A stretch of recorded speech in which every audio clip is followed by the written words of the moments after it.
Friends, welcome to study with ice.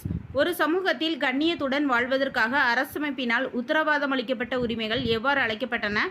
Answer: குடிமை உரிமைகள். பல்வேறு மொழி, மத, இன மற்றும் கலாச்சாரங்களை கொண்ட மக்கள் ஒன்றாக வாழும் சமூகம் எவ்வாறு அழைக்கப்படும்? ஆன்சர்: பன்மை சமூகம்.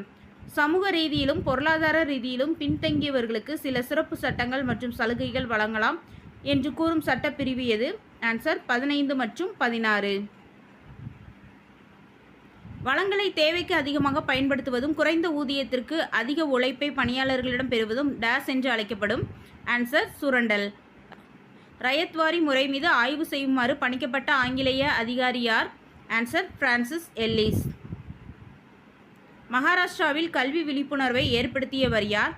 ஆன்சர்: ஜோதிராவ் பூலே, சாவித்ரிபாய் பூலே. பஞ்சமர் பள்ளிகள் என அழைக்கப்பட்டதை ஆதி திராவிடர் பள்ளிகள் என அழைக்கப்பட வேண்டும் என்று கூறியவர்கள் யார்? ஆன்சர்: அயோத்திதாச பண்டிதர், ம. சிங்காரவேலர். பிபி மண்டல் தலைமையில் பின்தங்கிய வகுப்பினருக்கான 2வது ஆணையம் ஏற்படுத்தப்பட்ட ஆண்டு? ஆன்சர்: 1979. இந்த வீடியோ உங்களுக்கு பிடிச்சிருச்சுன்னா லைக் பண்ணுங்கள். ஸ்டடி வித் ஐஸ் சேனலுக்கு சப்ஸ்கிரைப் பண்ணுங்கள். இந்த வீடியோவை உங்களோட ஃப்ரெண்ட்ஸ்க்கும் ஷேர் பண்ணுங்கள். தேங்க்யூ.